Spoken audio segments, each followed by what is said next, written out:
Hi again, Jen. Hello, Bob.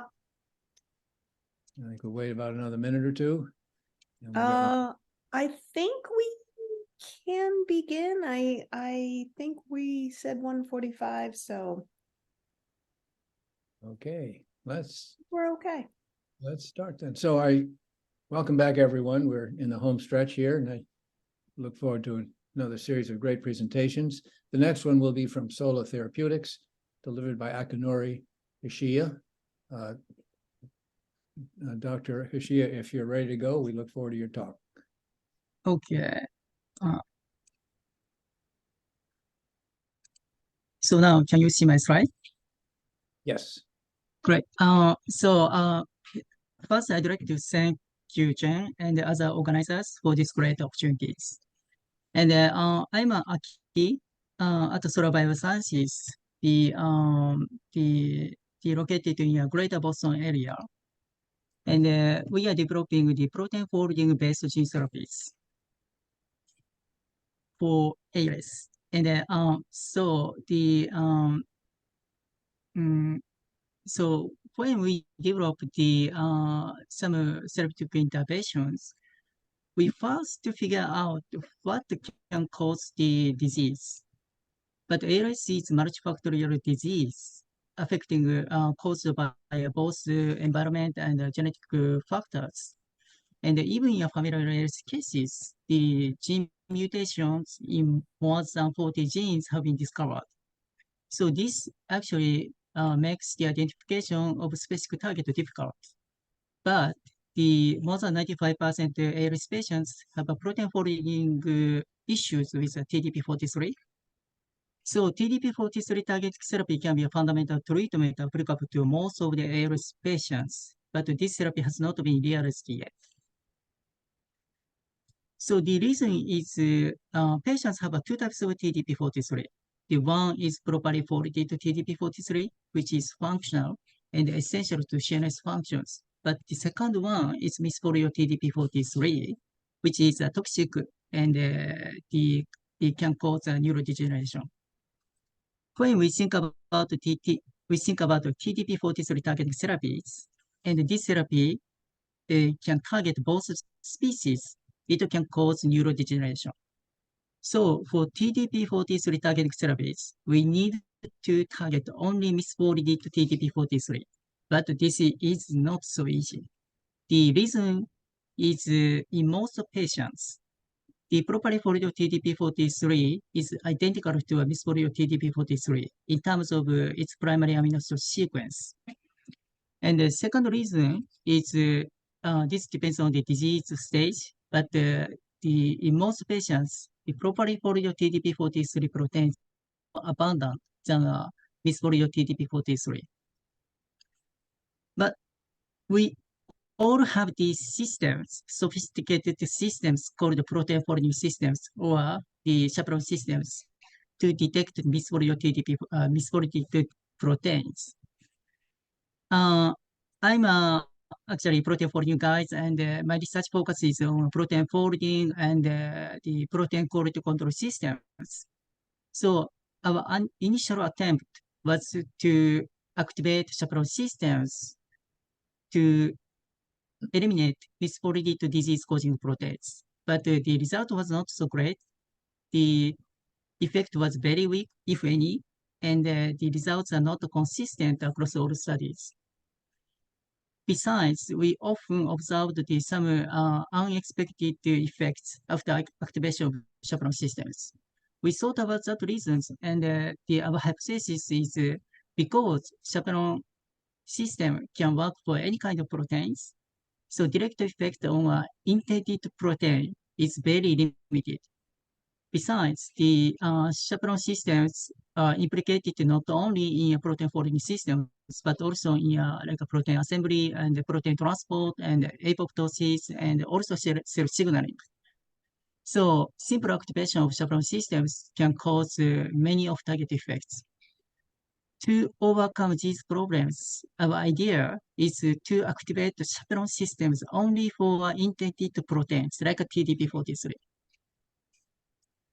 So how we could do that? For that, we designed the fusion proteins. The fusion protein is mainly composed of two domains, protein folding activation domain and targeting domains. The protein folding activation domains, this yellow part, was screened through our in-house screening, and this domain binds and activates HSP70 chaperone proteins. HSP70 is the major chaperone systems we all have. To make the HSP70 activation specific to disease-causing proteins, we designed the fusion proteins in which protein folding activation domain was conjugated to targeting domains. Targeting domain can bind to disease-causing proteins. So the specificity is nearly equal to affinities in terms of in the context of biologies. And this fusion protein is expressed in a patient's nerve cells using AAV-based gene therapy. And in the patient's nerve cells, the fusion protein is expressed, and it first binds to disease-causing proteins through targeting domains. In parallel, the protein folding activation domains of these fusion proteins can bring HSP70 to form ternary complex. Next reaction is very important. Only when bound disease-causing protein is in a misfolded status, this misfolded disease-causing protein can be transferred to HSP70 because HSP70 can recognize only misfolded proteins in the vicinity. And once disease-causing protein is transferred to HSP70, the protein folding activation domain of the fusion proteins can activate chaperone systems. Therefore, the consequence is misfolded disease-causing protein is refolded by HSP70 or degraded through the degradation system associated with HSP70. And through the reactions, the fusion protein itself can be released from the complex, and now it is free to engage another disease-causing proteins. So it can work catalytically. Okay. So so uniquely designed fusion proteins allows us to target only misfolded TDP43.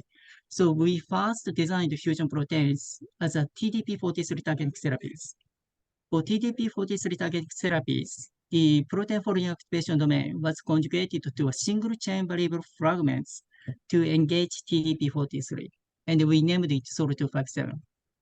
We first evaluated SOL257 in a cell-based assay. So in this cell-based assay, we expressed the mutant type of TDP43 in human cells.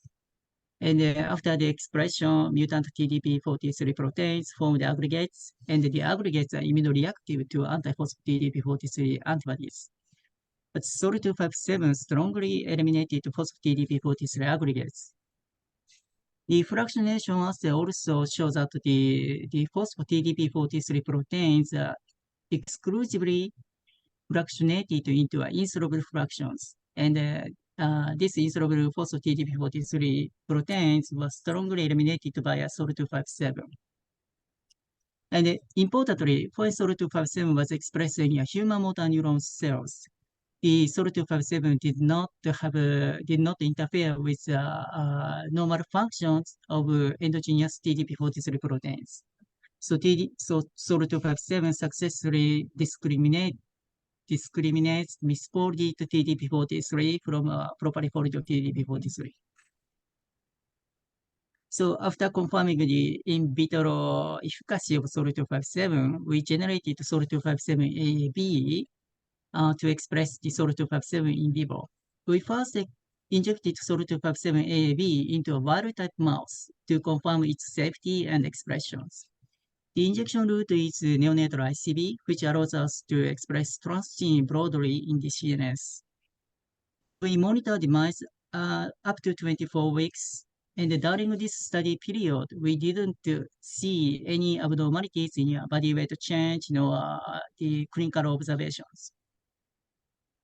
And the mice were taken down at 3, 8, 12, and 24 weeks. And the cortex homogenates were applied to a sandwich ELISA to quantitate SOL257 protein levels. the sandwich ELISA clearly shows that the SOL257 was expressed as early as 3 weeks, and expression was sustained at least until 24 weeks.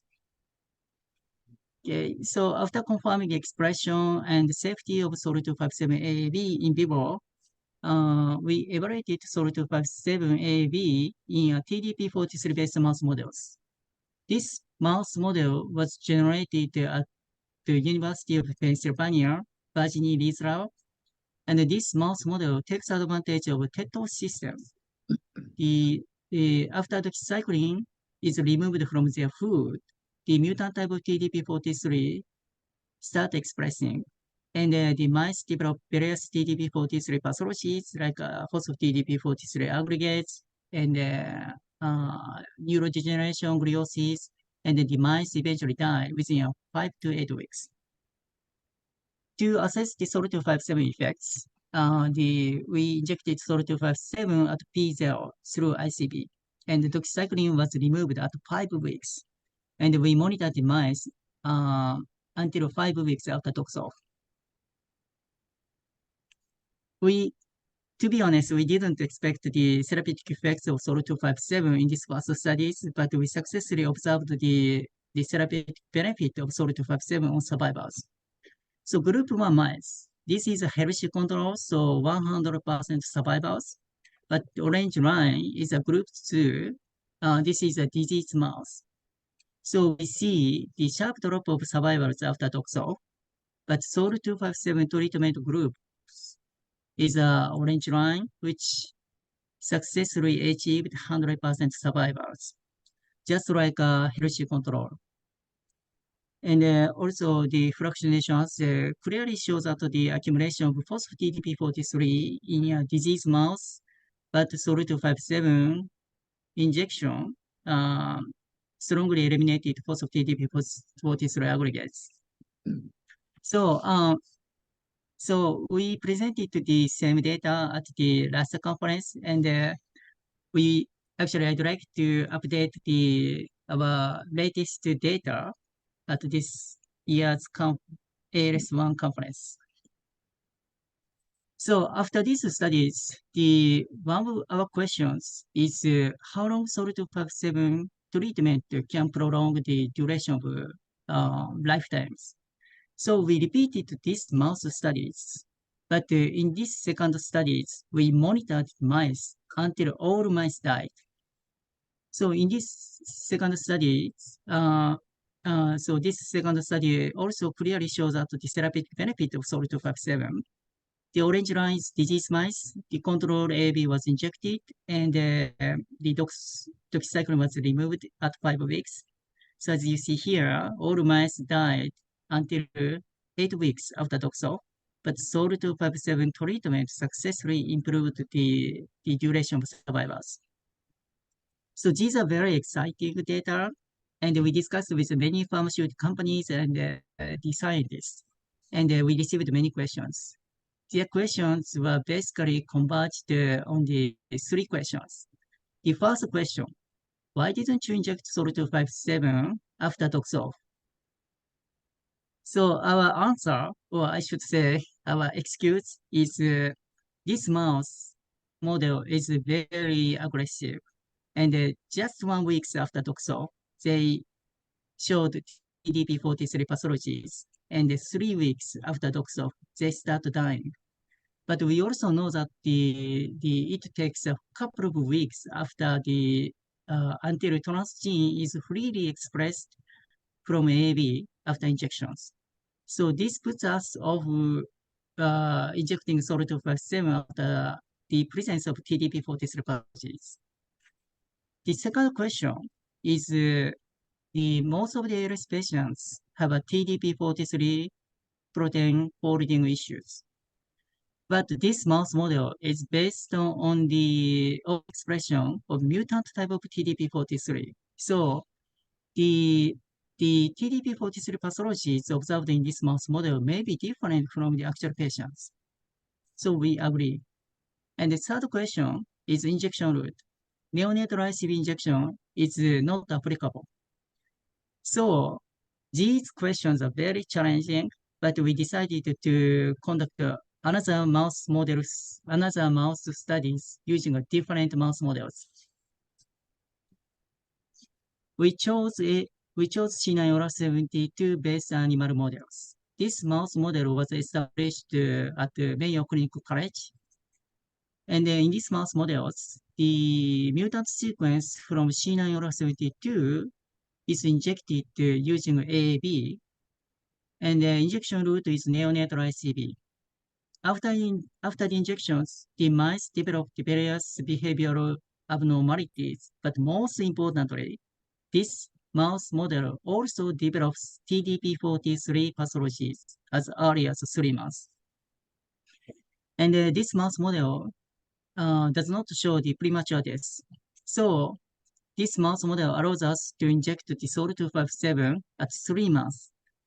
At this stage, we clearly observed some of the behavioral abnormalities and also TDP-43 pathologies.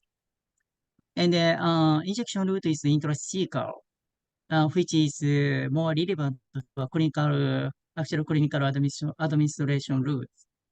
And also this mouse model does develop TDP-43 pathologies without any genetic manipulation of TDP-43 gene. So these aspects completely meet our expectations. So this study was conducted at Jackson Laboratory with the support from ALS associations. And the most important assessments in this study is to see if SOL257 injection at 3 months can reduce the force of TDP-43 aggregate in their brains.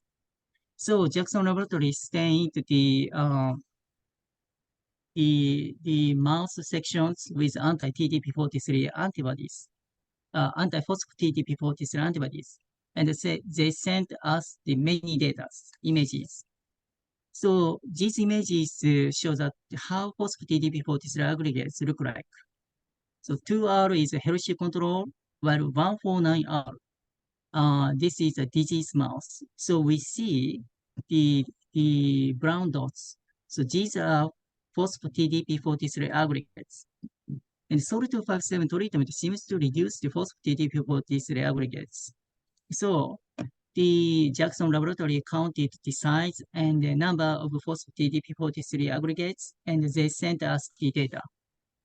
The data also shows that the phospho-TDP-43 aggregates were accumulated in disease mice. And very surprisingly, SOL257 treatment successfully eliminated phospho-TDP-43 aggregates. So this study was very successful.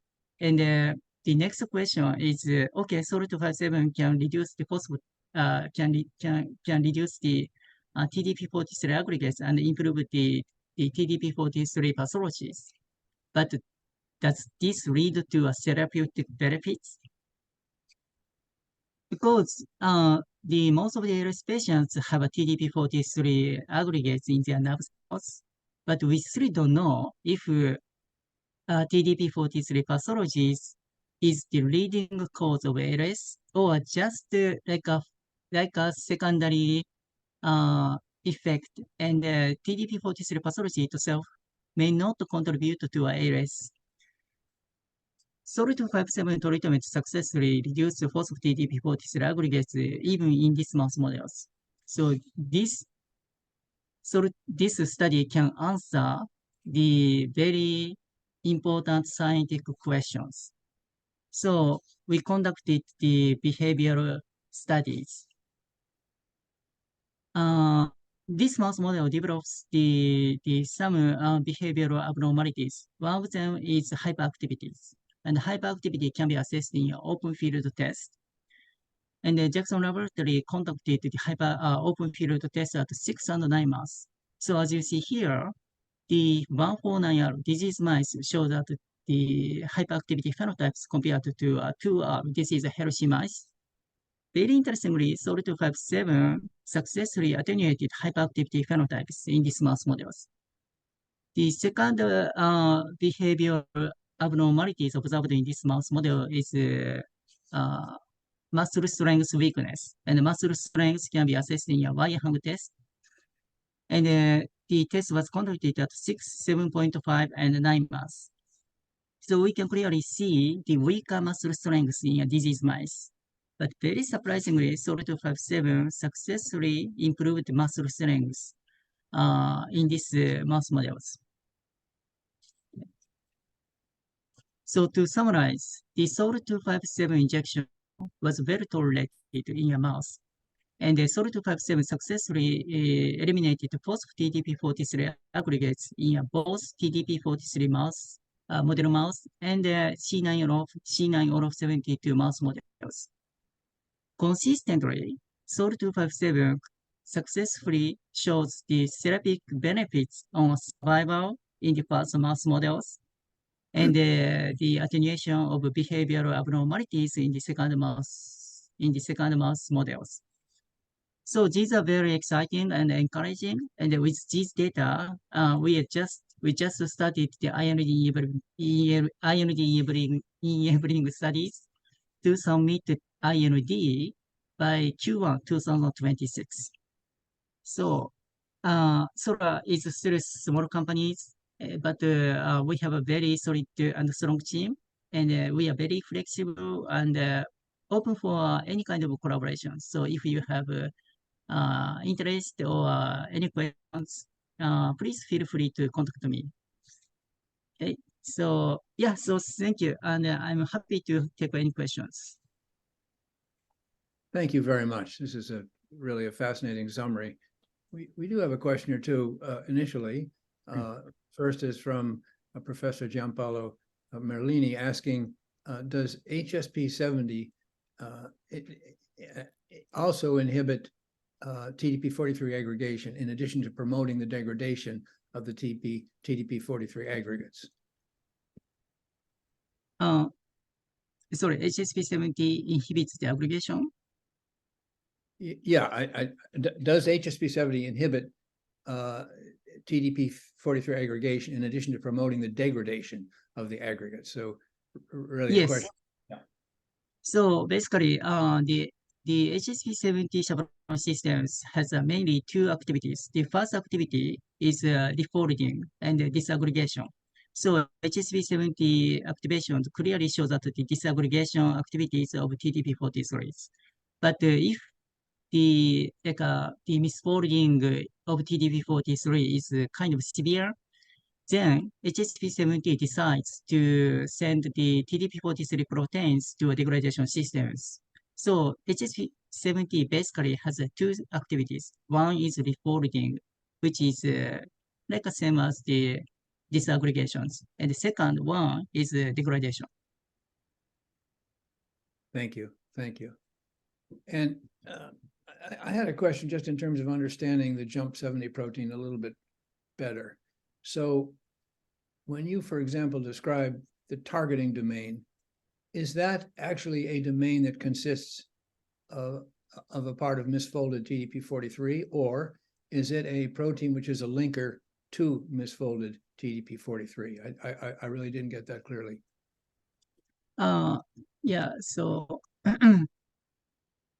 actually, in the case of SOL-257, the protein for reactivation domain was conjugated to a single chamber fragment to target the misfolded species of TDP-43. So this molecule itself preferentially binds to a misfolded TDP-43. Yeah. Okay, so right. And so it really is a linker. So I don't know how much you can divulge in terms of the nature of that protein such that it preferentially binds to TDP-43. How is that achieved? Actually, we screened the targeting domains. So this is derived from monoclonal antibodies, which can bind the TDP-43 proteins. And then we adapted such a sequence. So we converted the antibody sequence into a single chamber fragment to make the single polypeptides. And analogously, is that the case also for the HSP70 binding domain? Is that also antibody derived? No. So this domain was screened through our in-house screening, And this domain is derived from the one of the natural chaperone proteins. Thank you. So Thank you. this is not an antibody sequence. Not an antibody. Okay. There is another question, which is in the C9 model, does the Sola 257 also reduce accumulation of the dipeptide repeat domains? The answer is we are now analyzing the dipeptide repeats aggregates. So we don't have the data yet.